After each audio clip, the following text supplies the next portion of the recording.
അപ്പോൾ ഇന്നൊരു സ്പെഷ്യൽ ബിരിയാണി ഉണ്ടാക്കാൻ പോകുന്നത് സീ ഫുഡ് പടുത ബിരിയാണി. ഇത് നമ്മൾ കൂന്തൽ ഉപയോഗിച്ചിട്ടാണ്, അതായത് കണവ, അതും ചെമ്മീനും ഉപയോഗിച്ചിട്ടാണ് ഇത് ഉണ്ടാക്കാൻ പോകുന്നത്. പിന്നെ ആദ്യം ഈ കൂന്തളും അതായത് കണവയും ചെമ്മീനും ഒന്ന് വേവിച്ചെടുക്കുന്നുണ്ട്, എന്നിട്ടാണ് മസാലയ്ക്ക് ഇടുന്നത്. അപ്പോൾ വേവിക്കാൻ വേണ്ടി ഒരു പാത്രത്തിലേക്ക് ഇടുന്നുണ്ട്. ഒരു 1/2 കിലോ കൂന്തളുണ്ടാവും. ആ കൂന്തളിൻ്റെ കൂടെ ഒരു 400 ഗ്രാം ചെമ്മീൻ ഉണ്ടാവും. ക്ലീൻ ചെയ്തതിൻ്റെ ശേഷമുള്ള വെയിറ്റാണ് ഈ പാത്രത്തിൽ ഇട്ട് കൊടുക്കുന്നുണ്ട്. ഒരു 1/2 ടീസ്പൂൺ മഞ്ഞൾപ്പൊടി ഇട്ട് കൊടുക്കുന്നുണ്ട്. 1 ടീസ്പൂൺ ഉപ്പ് ചേർത്ത് കൊടുക്കുന്നുണ്ട്. അപ്പോൾ അതിൽ വെള്ളം ഒഴിക്കുന്നില്ല. ഇതിൻ്റെ ഈ വെള്ളം കൊണ്ട് തന്നെ ഒരു 15-20 മിനിറ്റ് നമ്മളിത് വേവിച്ചെടുക്കണം. ഇതൊന്ന് മൂടി വെച്ച് വയ്ക്കണം. ഇനി ബിരിയാണിക്ക് മസാല തയ്യാറാക്കാൻ വേണ്ടിയിട്ട് ഒരു പാത്രം അടുപ്പത്ത് വെച്ച് ചൂടായതിനു ശേഷം ഒരു 3 ടേബിൾ സ്പൂൺ തവിടെണ്ണ ഒഴിച്ച് കൊടുക്കുന്നുണ്ട്. അതിലേക്ക് ഒരു വലിയ സവാള സ്ലൈസ് ചെയ്ത് ഇട്ട് കൊടുക്കുന്നുണ്ട്. സവാള ബ്രൗൺ കളറാവുന്ന വരെ ഒന്ന് വഴറ്റിയെടുക്കുന്നുണ്ട്. സവാള ഒന്ന് ബ്രൗണായി വന്നപ്പോൾ അതിലേക്ക് ഒരു 10 അല്ലി വെളുത്തുള്ളി, ഒരു കഷ്ണം ഇഞ്ചി, ഒരു 3 പച്ചമുളക് ചതച്ചത് ചേർത്ത് കൊടുക്കുന്നുണ്ട്. അതിൻ്റെ പച്ചമണം മാറുന്ന വരെ ഒന്ന് വഴറ്റിയെടുക്കുക. ഇനി ഒരു പിടി കറിവേപ്പില ഇട്ട് കൊടുക്കുന്നുണ്ട്. ഇതിലേക്ക് 2 തക്കാളി സ്ലൈസ് ചെയ്തിട്ട് കൊടുക്കുന്നുണ്ട്. 1/4 ടീസ്പൂൺ മഞ്ഞൾപ്പൊടി ചേർത്ത് കൊടുക്കുന്നുണ്ട്. തക്കാളി ഒന്ന് വെന്ത 2 ടേബിൾ സ്പൂൺ പുളിയില്ലാത്ത തൈര് ചേർത്ത് കൊടുക്കുന്നുണ്ട്. ഉപ്പ് ആ സീ ഫുഡ് വേവിക്കുമ്പോട്ടുണ്ട്, അത് നോക്കിയിട്ട് ആവശ്യത്തിന് ചേർത്ത് കൊടുക്കുക. കുറച്ച് ചേർത്ത് കൊടുക്കുന്നുണ്ട്. 2 ടേബിൾ സ്പൂൺ നാരങ്ങാനീര് ചേർത്ത് കൊടുക്കുന്നുണ്ട്. 1 ടീസ്പൂൺ ബിരിയാണി മസാല ചേർത്ത് കൊടുക്കുന്നുണ്ട്. അത് ഹോം മെയ്ഡായിട്ട് നമ്മൾ ഉണ്ടാക്കുന്നത്. 1 ടീസ്പൂൺ കുരുമുളക് പൊടി ഇട്ട് കൊടുക്കുന്നുണ്ട്. ഒരു പിടി മല്ലി പുതിന ചോപ്പ് ചെയ്തിട്ട് കൊടുക്കുന്നുണ്ട്. ഇനി മസാലയിലേക്ക് ആ ചെമ്മീൻ കൂന്തൽ വേവിച്ചത് ചേർത്ത് കൊടുക്കുന്നുണ്ട്. നന്നായിട്ടൊന്ന് മിക്സ് ചെയ്ത് കൊടുക്കുന്നുണ്ട്. ഇനി ഇതൊരു മൂടി വെച്ച് ഒരു 10 മിനിറ്റ് അങ്ങനെ വെക്കാം. അതിന് ശേഷം നമുക്ക് റൈസ് വേവിക്കാനുള്ള പരിപാടി വെക്കാം. അപ്പോൾ റൈസ് വേവിക്കുന്നത് നമ്മൾ കുക്കറിലാണ് വറ്റിച്ചെടുക്കുന്നത്. ഒരു 1/2 കിലോ റൈസ് വേവിക്കാൻ വേണ്ടിയിട്ട് ഒരു 4 ടേബിൾ സ്പൂൺ നെയ്യ് ഒഴിച്ച് കൊടുക്കുന്നുണ്ട്.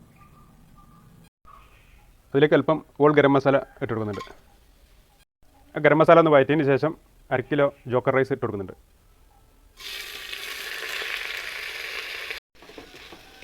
റൈസ് നെയ്യിലൊന്ന് വഴറ്റി കൊടുക്കുന്നുണ്ട്. ഇനി ഇതിലേക്ക് ഉപ്പ് ചേർത്ത ചൂടുവെള്ളം ഒഴിച്ച് കൊടുക്കുന്നുണ്ട്. 1:1 1/2 എന്ന കണക്കിൽ വെച്ചിട്ടുണ്ട്. ഇനി കുക്കർ മൂടി വെച്ച് ഒരു വിസിലിന് ശേഷം തീ ഓഫ് ചെയ്ത് പിന്നെ ആവിയെല്ലാം പോയതിന് ശേഷം പിന്നെ ഒരു 1/2 മണിക്കൂർ കഴിഞ്ഞിട്ട് തുറന്നിട്ട് നമുക്ക് ദമ്മിടാം. ഇനി നമ്മൾ ദമ്മിടാൻ വേണ്ടിയിട്ട് ഒരു മൺകലം റെഡിയാക്കി വെച്ചിട്ടുണ്ട്. ഇനി കുക്കറൊന്ന് തുറക്കാം. ഈ റൈസിന് ആ കലത്തിൽ ദമ്മിടാൻ പോകണം. ഇതിൽ പകുതി റൈസ് ഈ കലത്തിൻ്റെ അടിഭാഗത്ത് നിരത്തി കൊടുക്കുക. ഇനി സീ ഫുഡ് മസാല ഈ റൈസിന് മുകളിൽ നിരത്തി കൊടുക്കുന്നുണ്ട്. അപ്പോൾ മസാല ഫുള്ള് ഇതിൽ നിരത്തി കഴിഞ്ഞു. ഇനി അതിന് മുകളിൽ കുറച്ച് ഗരം മസാല വിതറുന്നുണ്ട്. അല്പം കുരുമുളക് പൊടി വിതറി കൊടുക്കുക. ഒരു പിടി പുതിന അരിഞ്ഞത്, മല്ലിയില അരിഞ്ഞത്, കറിവേപ്പില വിതറി കൊടുക്കുന്നുണ്ട്. ഇനി ബാക്കിയുള്ള റൈസ് അതിന് മുകളിൽ നിരത്തി കൊടുക്കുന്നുണ്ട് ഒരു ലെയർ. റൈസ് ഒന്ന് നിരത്തി കൊടുക്കുന്നുണ്ട്. അല്പം റോസ് വാട്ടർ തെളിച്ച് കൊടുക്കുന്നുണ്ട്. ഇനി കുറച്ച് മാവ് കുഴച്ചെടുത്തിട്ടുണ്ട്, മൈദ, നമ്മൾ ആ റൈസിൻ്റെ മേലെ ഒന്ന് സീൽ ചെയ്യാൻ വേണ്ടിയിട്ട്. ഇതൊന്ന് റൗണ്ടിൽ പരത്തിയെടുക്കുന്നുണ്ട്. ഇനി ഇത് ഈ മാവ് ഇതിൻ്റെ മേലെ സീൽ ചെയ്യാം. ഇതിൻ്റെ മേലെ പതുക്കെ കൊണ്ടുപോയിട്ട് ഇങ്ങനെ ഒട്ടിച്ച് വെക്കുക. ഈ സൈഡ് ഇങ്ങനെ നന്നായി സീൽ ചെയ്ത് കൊടുക്കുന്നുണ്ട്. ഇനി ഇത് മുകളിൽ മുട്ടയുടെ മഞ്ഞ ബ്രഷ് ചെയ്ത് കൊടുക്കുന്നുണ്ട്. മുട്ടയുടെ മഞ്ഞ അടിച്ചതിന് ശേഷം കുറച്ച് എള്ള് വെതിരി കൊടുക്കുന്നുണ്ട്. അപ്പം ഇനി ഇത് ഓവനിലാണ് ദം ചെയ്യൽ. അപ്പോൾ ഓവൻ ഇല്ലാത്ത കാരണം നമ്മൾ കനലിട്ടിട്ട് ഓവൻ്റെ ഒരു സെറ്റപ്പ് ചെയ്തിട്ട് ഉണ്ടാക്കാൻ പോവാണ്. ഇനി ഇത് കനലിൻ്റെ നടുവിലേക്ക് വെച്ച് കൊടുക്കുന്നുണ്ട്. ഇനി ഒരു ചെമ്പ് ഇതിന് മുകളിൽ കമത്തി കൊടുക്കുന്നുണ്ട്. ഇത് മുകളിൽ കുറച്ച് കനലിട്ട് കൊടുക്കുന്നുണ്ട്.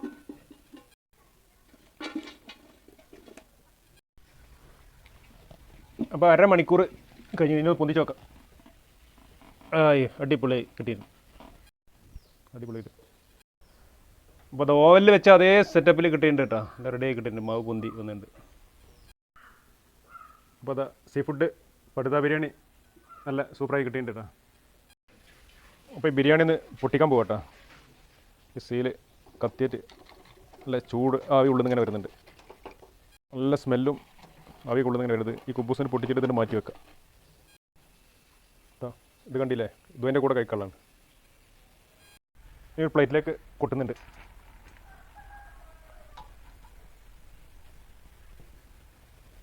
കുറച്ച് പുതിയനും മല്ലിയിലയും വരി കൊടുക്കുക. ഇനി ഈ കുബൂസ് മുറിച്ചതിട്ട് ഇങ്ങനെ ഗാർണിഷ് ചെയ്ത് കൊടുക്കുക. അപ്പോൾ ഇതാണ് കേട്ടോ നമ്മളെ സീ ഫുഡ് പടുത ബിരിയാണി. അപ്പോൾ വീഡിയോ ഇഷ്ടപ്പെട്ട എല്ലാവരും ലൈക്കും കമൻറ്റൊക്കെ ചെയ്യട്ടാ. അതുപോലെ സബ്സ്ക്രൈബും ഫോളോസൊക്കെ ചെയ്യട്ടാ. അപ്പോൾ ഈ ബിരിയാണി ചെമ്മീനും കണവ മാത്രമല്ല, നമ്മൾ ചിക്കനും മട്ടനും ബീഫെല്ലാം ഉപയോഗിച്ചിട്ട് ഇതുപോലെ ഉണ്ടാക്കാം. ഇനി ഇതൊരു സെർവിംഗ് പ്ലേറ്റൊക്കെ എടുക്കുന്നുണ്ട്.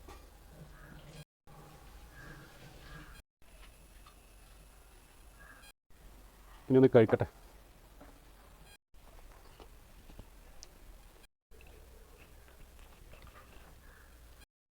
ഓക്കെ.